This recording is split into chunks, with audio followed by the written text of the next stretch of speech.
I was born in a war zone, not Lebanon, not Kosovo, not Bosnia, but the family home I was raised in. You see, my father was an addict and my mother was codependent. So we never knew what was happening day to day. And I learned as a child to insulate myself from the drama and trauma happening at home. I'm not that different from each of you. Each of us has childhood experiences that mold for us who we are and how we handle stress in our life. And in the times that we're living in right now, we experience a lot of friction. A lot of outside influences impact how we behave and react and respond at work. What I know from my 10 years of doing organizational intervention is leaders who understand how to live in the power and freedom line, leaders who understand and master that, spend more time in flow and less time in friction. And today we're going to talk about how to do that, how to spend more time in a state of mind of flow, where things are working, where you're being your highest and best self, and less time in a state of friction where you're constrained or agitated or aggravated. You see, it all begins with programming. The programming that we got from 0 to 7 years old, from the third trimester to 7 years old, our foundation was built. Maybe we weren't born in a dramatic, trauma-based household, but maybe we were the only child and then a second child was born. Or maybe our parents moved, or maybe they got a divorce, or maybe there was an illness in the household. And we, in our little kid brain, took on being ways to cope. And we didn't know we did this, and we didn't know we did this, but it became our programming. And what we built as strengths had us excel, and still does, because when our programming is hot, it's hot, and we go out and achieve great things. But when we're stressed out, when we're frustrated, when we're in a state of fear or anger, our programming isn't so hot. We react. We either withdraw or attack. So ask yourself, when you're hot, how are you hot? What do you do that's amazing? And when you're having a dark day or a low day, what shows up? Studies show us that today 99% of workers acknowledge that stress affects their well-being, acknowledge that stress affects their performance, their happiness, and their joy. Now, everyone's on the kick to bring artificial intelligence in, to streamline. We've got global competition. We have the threat or the thrill of tariffs in and out. Change is facing every one of us. 40 to 70% of organizations told Gallup that they are experiencing exponential change and that it's impacting their people. Response agility is what we're going to teach you today. I'm going to give you a process to move from friction to flow in the face of chaos, uncertainty, volatility, and ambiguity. How to shift yourself into the power and freedom line.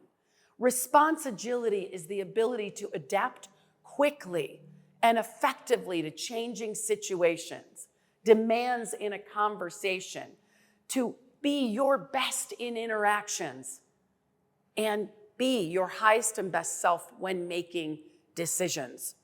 We're going to teach you to sculpt, to make your own artistry, to make your own sculpture. The process of sculpt, we learn to stop whatever we're doing, whatever we're saying, and connect with our highest level of power, with our highest person that we are and how we want to self-actualize ourselves. Connect to that.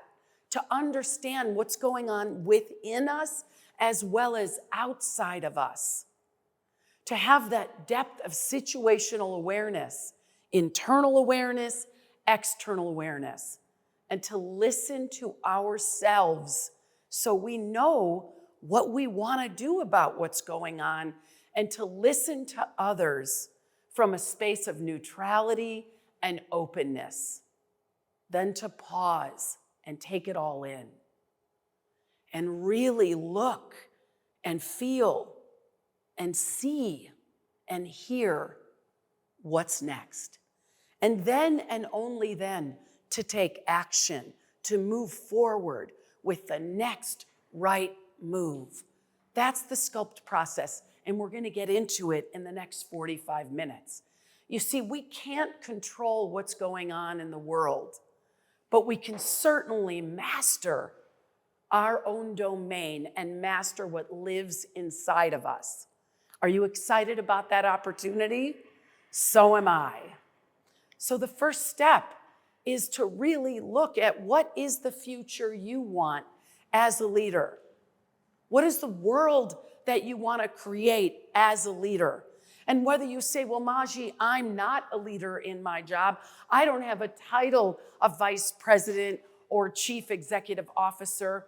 My stand is that we are all leaders every day in the roles that we hold. So the question I have for you is, what's your sightline for your leadership? What do you want? What's important to you? Take a moment and write that down. It begins with you being in touch with who you are and what's important to you. What's your vision for your life, for your leadership, regardless of the role you hold? Who do you want to be? Who will you be proud of being, even in the face of volatility, uncertainty, chaos, complexity, confusion, and ambiguity? You see, it's all choice. And once you detail that out, once you're clear, then when life happens, your programming doesn't have to override your free will, because that's typically what happens when people have meltdowns, when people behave in ways that are not only inappropriate at work, but that are detrimental to them and others. When people behave in ways that have a hostile impact, you see, their programming overwrote their free will, because nobody gets up in the morning and says, today, I want to be a jerk. People wake up in the morning and actually want to make a difference. Nobody wakes up in the morning and says, today, I want to withdraw myself and hide out. They wake up in the morning and they say, today's the day I'm going to have courage. So we've got to look not only at what you want for your life, we have to look at what your programming is. What kind of strengths did you build as a little person? What became your greatest gifts that you bring to the workplace or to your business or to your family? And what are the ways you hold yourself back? You see, the child put together the code as you were growing up. Let's say, like me, when you were 4 years old, something happened to you. I was bit in the face by a dog. I knew that I was in trouble because they were going to have to put the dog to sleep. So I became somebody that the kids that had to put their own dog to sleep would forgive. I became entertaining. I became fun so that they would like me. That code was programmed at 4.5 years old. Fast forward into business, it really works to get people's approval and be liked until it doesn't. We all go below the power and freedom line. There's 3 main indicators that you're below the power and freedom line. 1 is frustration, 2 is fear, and 3 is hopelessness. Let's begin with frustration. When you are frustrated, you experience this level of low-grade agitation or high-grade agitation, and you're just angry with people. Neuroscience studies indicate that you can only be effective in a state of frustration 25% of the time. You cannot be effective more than 25% of the time. You might say, well, that's good because in that state of frustration, we make things happen. If it's little frustration, it ignites a fire. If it's long-range frustration, it becomes who you are. You're just that crotchety old man or woman that nothing is right with, and nothing is right with you or anyone else. In a state of fear, you can only be effective 10% of the time. In a state of fear, you are pushing away what's happening or wishing something different would happen. Your body is filled with an adrenaline and cortisol and norepinephrine, and that energy is not only racing in your body, it's racing through your brain, and it cuts off your access to your own common sense, so you can't think when you're in a state of fear or frustration. And again, you can only be effective 10% of the time. How about hopelessness? When you're in hopelessness, you've given up that anything can ever be better. You're in a state of despair. 5% of the time you can be effective, but honestly, folks, if you're in hopelessness and you're there too long, you probably need to call a therapist. Because coaching and goodwill and cheerleading can't get you out of it. So the question is, what percentage of your time do you spend below the power and freedom line, specifically at work, when you're with people, when you're trying to get something done? I'm going to show you a quick movie clip from a famous movie called Inside Out. And this clip will demonstrate what happens on the inside when your joy has been hijacked by your anxiety.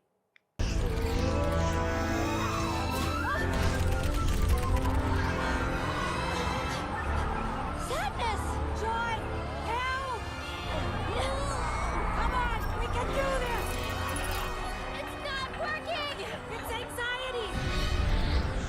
No will can have you shift to joy from a state of anxiety automatically. It doesn't happen. But if you practice the process we're going to give you, the sculpt process, you can build the neural pathways. You can rewire your program, that childhood program of where you go when things go wrong. You can override it, and you can retrain your brain to be in a state of courage, of power and freedom, of free will, of choice for how you want to show up. This is me at 21 years old. Somehow, some way, I found myself pregnant and with a young child. And the guy I was married to didn't work. He had 22 jobs in 1 year. That look in the top of that slide shows exactly how I felt. I was frustrated, I was agitated, but under all that frustration was a deep fear that I wouldn't be able to support my child. Through the grace of God or the universe or my mom or that piece of me that wanted to succeed, I became a straight commissioned recruiter, and for 25 years, I raised David and the other boys inside of that career. I was exceptional. I was in the top 3% of the country. But I had to break through that friction and that feeling lost and constrained and trapped so that I could try something out. I'll never forget the day of the interview when the woman that hired me said, "You jumped into a marriage and you jumped out of a marriage. You jumped into college and you jumped out of college. Why should we hire you?" And I don't know what came over me, but I said, I have no other choice. I must succeed. And that was it. I paved the path to become a workaholic. It worked. And I got to support my family. So for 25 years, I had that career. I placed so many people, over 10,000 people, in full-time jobs and in temporary jobs. I knew firsthand why people quit jobs, why they took jobs, why they stayed. It was that career that allowed me to go into organizational culture. It allowed me to flourish and live in a state of flow. Now, I'm not telling you I never went below the line, but it was the career and the success that helped me stay above the line. So let's talk about what is above the power and freedom line. It's living in a state of courage, a belief that the future can be more powerful than the present situation. In that interview, that happened for me. When we are in a state of courage, we are effective 65% of the time. I didn't know what I was doing in recruiting. I was as green as they come, but I believed I'll support my son, and I did. In a state of courage, the energy in your body is no longer adrenaline, cortisol, and norepinephrine. The energy in your body is serotonin, oxytocin, dopamine. It expands your capacity to see and feel. You're jazzed and you want more. In the state of engagement, which is the 5th level on the 7 levels of effectiveness, you're not only 65% effectiveness, you're 79, up to 79% of the time, you're effective in a state of engagement. What is engagement? Engagement is when you believe in what you're doing. You're jazzed by it. You're excited by contributing, by the very essence of what you're doing. And you're not only leaning in, you're acting in alignment with your vision. Don't we all want to live in a state of engagement and courage? How about innovation? When you're in a state of innovation, you're effective 90% of the time. In innovation, you're not thinking about your job title or who's approving of you or judging you. You're not thinking about your own opinion or your own identity, actually. In a state of innovation, in that state of mind, your ego takes a back seat, and all you're thinking about, all your being is at cause for a solution with other people.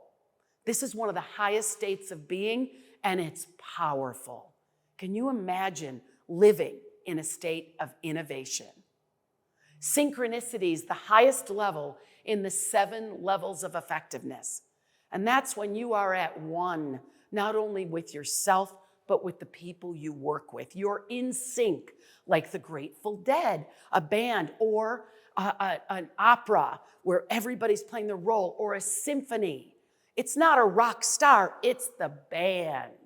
When you're in sync, everything that happens, even the bad stuff, you're looking at as a lesson learned, as an opportunity for growth. People report that when they live above the power and freedom line, life just works. Relationships work. Finance works. Imagine living in a state of freedom and power and self-expression. Imagine bringing that with you when you're with your kids, when you're with your family, when you're at work. What would be possible for you if you mastered living in a state of flow? I'm going to show you a clip from a delightful movie named Soul, and it really describes what it's like to be in flow. What is this place? You know how when you humans are really into something and it feels like you're in another place? Feels like you're in the zone, right? Yeah? Well, this is the zone. It's the space between the physical and spiritual. Wait a minute. I was here today during my audition. This must be where musicians come when they get into a flow. Not just musicians. Watch this. Oh, Romeo, Romeo, wherefore art thou? Line! The name of the game is to be in a state of joy more often than not.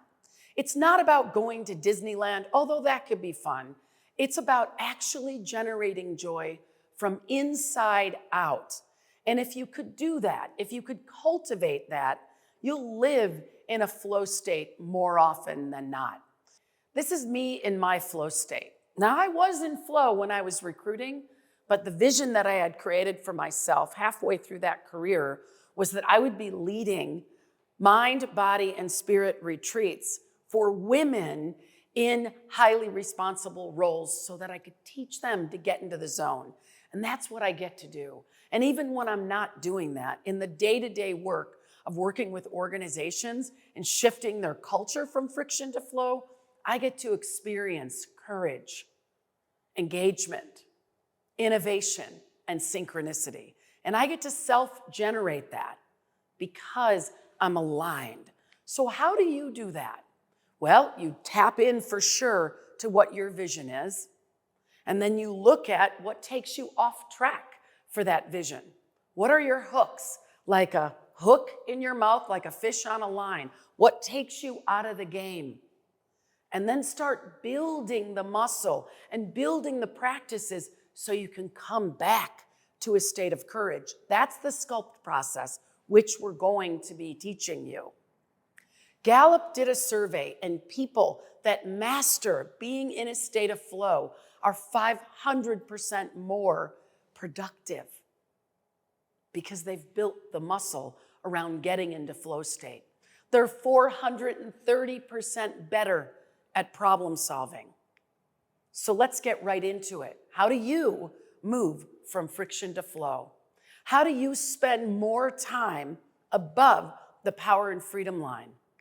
How do you step in to courage and stay there? The truth is we go in and out of flow all day. And if you know that, if you know it's the human condition to go in and out of friction and in and out of flow, then it's time to build the muscle. Your first step in building the muscle is what about you, when you're doing it, when you're being it, has you experienced this sense of alignment between your thoughts, your emotions, and how your body feels? What actions are you taking when you feel like you're in the zone? What's your aim? What are you going for? Have you defined it? What gives you that sense of power, of autonomy? When you're doing what, do you feel fully agented? In other words, you have agency in what you're doing, how you're doing it. Are you developing your awareness, your self-awareness, and your situational awareness? Who are you being when you really take authority for your own happiness? These are things to think about. Right now, you could just take down a few notes, but when you leave here, you really want to do the self-reflective work to what do all these A's mean? Once you're connected to your aim, it's much easier. For me, I did a retreat. I spent 3 days, and at the end of the retreat, I defined my aim. I have other coaches on my team. They just did a meditation and defined their aim. Once you define your aim, the secret sauce is how do you mind the gap? What you want versus what you're experiencing. And that's the sculpt process. So once you feel you're below the line in a sense of frustration or fear or hopelessness, the first thing to do is stop talking, stop thinking, and just breathe. Just take note of your breath. So do it with me right now. Breathe in through the bottom of your feet. Imagine you're pulling up good earth energy from the bottom of your feet into your legs, in through your core, and think good thoughts while you're doing this. Think about your aim, and then exhale out of the crown of your head. And then when you inhale, inhale through the crown of your head, and think about what brings you joy. And let that air pool in around your heart and then go out through your belly, down through your legs. So you're slowing your breath. You're turning on your parasympathetic nervous system, which is the rest and digest part of your brain, your heart, and your gut. Now connect. Connect with what you want. Who do you want to be? My first aim was being a leader who's authentic, loving, and free. It could be as simple as that, or it could be like, my calling is, people are liberated, but we connect. We connect in our mind's eye. Then we continue to breathe and we look around us and assess what's going on in the environment. We build that muscle of situational awareness. And then as we're breathing, we go inside. What's going on with my body? How am I feeling right now? What's going on in my heart? Am I open or am I closed? And continue to breathe. Now, when you first do the sculpt process, you might say, how long does this thing take? It could take you 30 minutes. But when you're really good at it, you can do it in 90 seconds. It's a 90-second recalibration process. So as you're breathing and you're looking at what's going on outside of you and then inside of you, then listen. What's needed now? What's needed outside of me that I can contribute? What do I need to give to myself now? Then process, pause and process everything that's happening. And then and only then, take a step forward. Take action. Maybe you need a walk. Maybe you need to call a friend. Maybe you need to pray. Maybe you need to envision your future. Maybe you just need to breathe. But when things are coming at us, do you know the average human being has 140,000 pieces of data coming at them during the day? 140,000. And your brain can only actually take in 120, not 120,000, 120 bits of information. So by nature of being a human being, you're in cognitive overload and you're really easy to get hooked all day long. So practicing the sculpt method allows you to do that.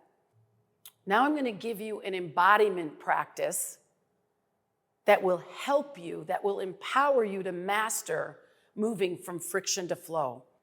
I want you to think about an area of life that's important to you, and I want you to think about an area in that life that hooks you, that triggers you, that sets you off like a fish on a hook, takes you out of the water and on the line of suffering.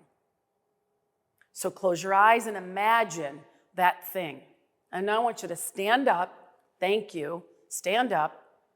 And I want you to breathe in that thing that brings you friction. And imagine that friction in your body. When you're in friction, typically you're in a state of fear, frustration, or hopelessness. Let's imagine you're in anger, you're aggravated, you're agitated. Hold your body like somebody who's aggravated and agitated. Go even tighter, multiply it by 10%. Feel it. Now take a big deep breath in and let it all go. And don't just let all that frustration go. Imagine you're like chocolate oozing, your body is oozing, and you're letting that melt. The key to this exercise is you've got to feel the pain to then melt it. Secondly, think of something that makes you afraid at work or in an area of life that's important to you. You know, the stomach churning, the butterflies, you're either pushing it away or wishing for something else. You're anxious. And I want you to close your eyes and I want you to breathe in anxiety and notice in your body where you hold anxiety. Give it a shape, give it a color. Now, breathe in again and multiply it by 10%. Let that anxiety really expand in your body. And now, breathe in again and you're going to let it go. And this time you let it go, you want to root. Because when we're in a state of anxiety, typically we want to fly away, run away, disappear.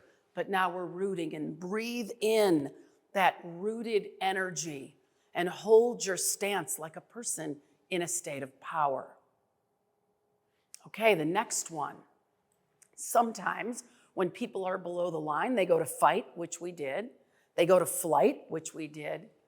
Or they go to freeze. And this is when you're the deer in the headlights. You forget the name of the person you're talking to. You're stunned. You're just frozen in time. And I want you to think about a moment or a situation that has you go into freeze.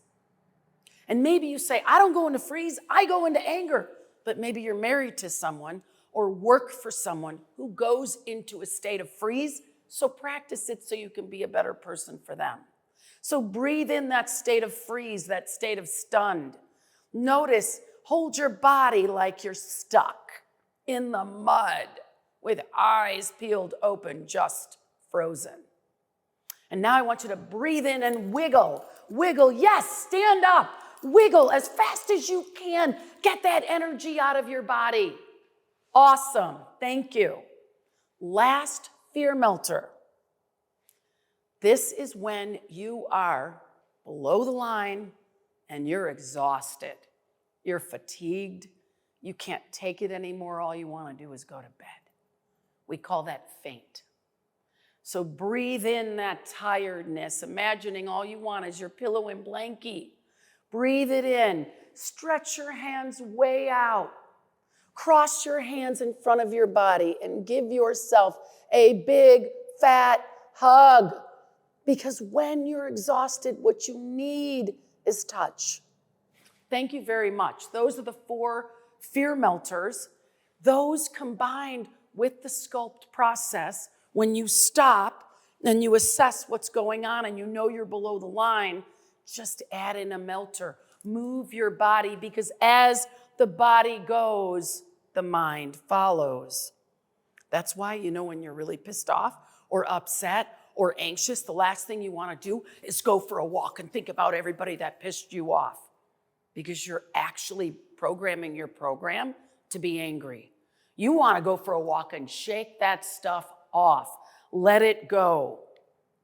The more you practice sculpting, the more you can move from friction to flow. As I said earlier, 90 seconds.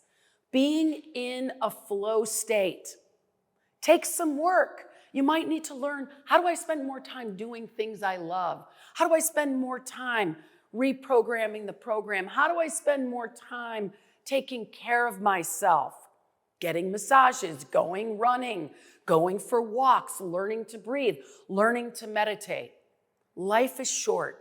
We have 112 hours a week if we wake up at 5 a.m. and if we go to bed at 10 p.m. In 112 hours, if you're spending 30% of your 70 hours or 60 hours of work in a state of friction, life's not fun. We want it to be fun. We want you to live in a state of freedom and power. 6 disciplines you can take on to live in a flow state. Get outside. Eat healthy. This is what it takes to reprogram the program. It's neuroplasticity. And these are the 6 ways to do it. Regularly commune with your big self, that highest and big picture of who you are, who you want to be. Challenge yourself. Do new things. They call it novelty. Double down on self-care. Get your rest. Do your meditations. Focus on mindfulness. And when you're upset, walk. Slow down. Don't run.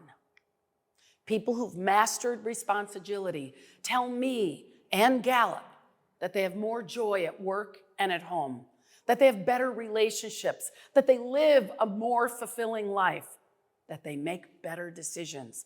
The tip of their spear is focused.